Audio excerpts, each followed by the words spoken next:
गोष्टीचे नाव आहे जिजाऊंचे संस्कार. शहाजीराजे हे अतिशय पराक्रमी आणि शौर योद्धे होते. मोगली सैन्याची व त्यांची समोरासमोर भेट झाली. शहाजीराजे निकराने लढत होते, परंतु शत्रू जास्त बलवान होता. आदिलशाही सैन्यापुढे त्यांचे सामर्थ्य कमी पडले आणि शेवटी 5 वर्षे सांभाळलेली निजामशाही शहाजीराजांना सोडावी लागली. शेवटी राजे माहुलीच्या किल्ल्यात आले. शहाजीराजे आता शत्रूच्या वेढ्यात अडकले, त्यामुळे त्यांनी मनाविरुद्ध आदिलशाहीची सरदारकी स्वीकारली व ते आदिलशाहीचे सरदार झाले. या गोष्टीमुळे मोगल बादशहा घाबरला व त्यामुळे त्याने आदिलशहाला सांगितले की शहाजीराजांना कर्नाटक प्रांती पाठवावे. बादशहाचे मर्जी राखण्यासाठी आदिलशहाने शहाजीराजांना विजापूरला पाठविले. शहाजीराजे तेथे जाण्यापूर्वी जिजाऊंना भेटण्यासाठी गेले.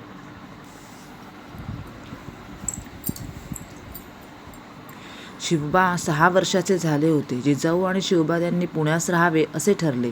पुण्याला जाण्यास त्यांची चोख व्यवस्था केली गेली. पुण्याला जात असताना डोंगरखोऱ्यांची वाट होती. पुण्यात पोहोचल्यावर सर्वत्र पडक्या घरांचे ढिगारे, भग्न वाडे आणि हवेल्या हे सर्व पाहून जिजाऊंना खूप वाईट वाटले आणि पुण्यात कशीबशी जीवन जगणारी काही कुटुंबे बघून त्यांना सुलतानशाहीचा खूपच राग आला.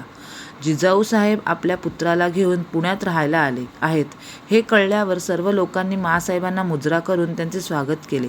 सर्वजण त्यांना माँसाहेब म्हणू लागले. माँसाहेबांनी लोकांना धीर दिला व त्या म्हणाल्या, आम्ही पुण्यात आलो आहोत. ते दृष्टांनी केलेल्या राखरांगोळीतून नवीन व सुरक्षित पुणे उभारण्यासाठी. हे ऐकून लोकांना फारच आनंद झाला. जिजाऊ साहेब व शिवबा त्यांच्यासाठी पुण्यात एक मोठा वाडा बांधण्याचे ठरविले. कसब्याच्या टोकाला जवळच नदी असलेल्या ठिकाणी लवकरच एक भव्य वाडा बांधण्यात आला. त्या वाड्याचे नाव लाल महाल असे ठेवण्यात आले. तो वाडा घोड्याची पागा, धान्य कोठी, कचेरी, देवघर अशा सर्व सोयीनियुक्त असा भव्य होता. एक चांगली शुभवेळ बघून जिजाऊ आणि शिवबा त्या वाड्यात राहण्यास आले.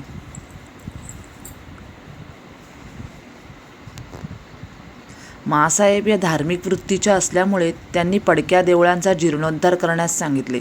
देवळांना डागडुजी आणि नवीन देवळांचे बांधकाम वेगाने सुरू झाले. एका देवालयात माँसाहेबांनी स्वतःच समारंभपूर्वक श्री गजाननाची प्राणप्रतिष्ठा केली आणि हेच पुण्याचे आराध्य दैवत कसबा गणपती म्हणून प्रसिद्धीस आले.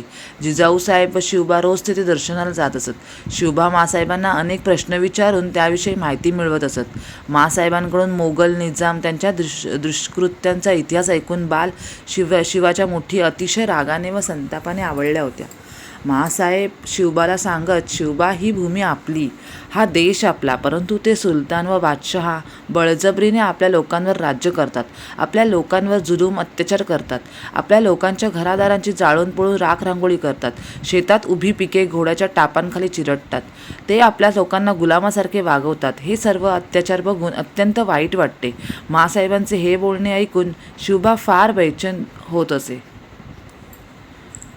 माँसाहेब व शिवबा पुण्यात आल्यापासून पुणे सोडून गेलेले लोक पुन्हा पुण्यात राहू लागले होते. त्यांना त्या दोघांचा खूप आधार वाटत असे. पुण्यातील प्रजेला आता कसलीही भीती वाटत नव्हती. त्यामुळे पुण्याची वस्ती परत वाढू लागली होती.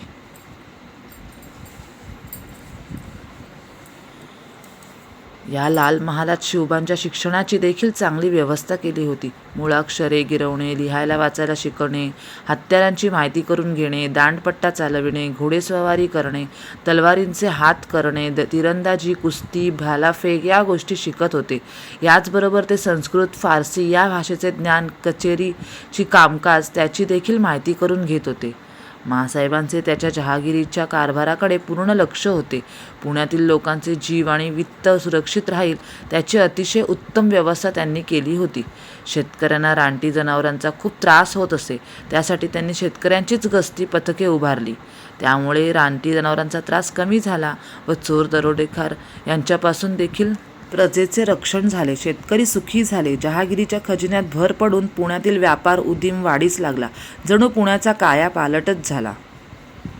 जिजाऊंच्या मनात प्रजेविषयी अतिशय करुणा व दयाभाव होता. त्यामुळे शिवबांना देखील अनेक गोष्टी समजल्या होत्या. शिवबा आणि आपल्या सवंगड्यांबरोबर डोंगर दऱ्या हिंडून बघत व कपारी, भुयारे यांची माहिती घेत असत. सर्व प्रजेशी ते जवळीक साधून त्यांना आपलेसे करत व त्यांचे सुखदुःख जाणून घेत असत. दऱ्याखोऱ्यात फिरताना शिवबांना मावळ्यांची मुले भेटत असे. पुढे हेच मावळे शिवांच्या जीवाभावाचे सोबती सवंगडी बनले. शिवबा त्यांना पुण्यातील वाड्यात घेऊन येत असत. माँसाहेब देखील त्यांच्याशी प्रेमाने व आपुलकीने वागत असे. शिवबा आता मोठे झाले तेव्हा ते माँसाहेबांच्या कडक शिस्तीत प्रत्येक गोष्ट शिकत होते. ते सर्व गुण संपन्न होत होते. राजाला आवश्यक असणारे सगळे गुण त्यांच्यात होते. माँसाहेबांनी त्यांच्यावर सुसंस्कार केले होते. त्यांच्या अंगी बाणेदारपणा, शौर्य, प्रजेबद्दल प्रेम, अन्यायाविरुद्ध चीड असे गुण दिसून येत होते. जुलमी, धर्मांध, परकी, सुलतानांच्या गुलामगिरीतून आपली भूमी मुक्त करण्याचे विचार त्यांच्या मनात मूळ धरू लागले होते. स्वधर्माचा अभिमान, प्रजेविषयी कळवळा, थोरा मोठ्यांचा आदर करणे हे गुण त्यांच्या ठायी दिसून येत होते. शिवबांचे ते गुण पाहून माँसाहेबांचा ऊर अतिशय अभिमानाने भरून येत असे. त्यांच्या सर्व आशा आकांक्षा शिवबाभोवती केंद्रित झाल्या होत्या. त्या नेहमी शिवबाला सांगत, शिवबा, तुला रामकृष्णाप्रमाणे कार्य करायचे आहे. दुष्टांचे निर्दालन, पापीजनांचा नाश करून स्वधर्माचे, प्रजेचे रक्षण करायचे आहे. आणि असे केलेस तर माझे समाधान होईल. परक्या बादशहाचा चाकर होण्यात धन्यता मानू नकोस. तुझे वडील फक्त नाईलाजाने परक्यांसाठी लढत आहेत.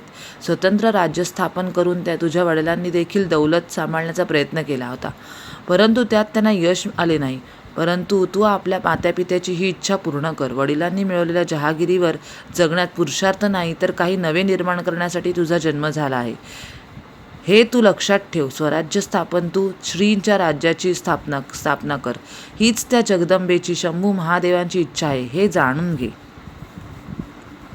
माँसाहेबांच्या या विचारांनी व शिकवणीने शिवबांचे मन महत्त्वाकांक्षेने, स्वाभिमानाने भरून येत होते आणि स्वराज्य स्थापनेची इच्छा प्रबळ होत होती. कशी वाटली तुम्हाला ही गोष्ट? आवडली असेल तर लाईक करा, शेअर करा अँड सबस्क्राईब करा. Thank you for watching video.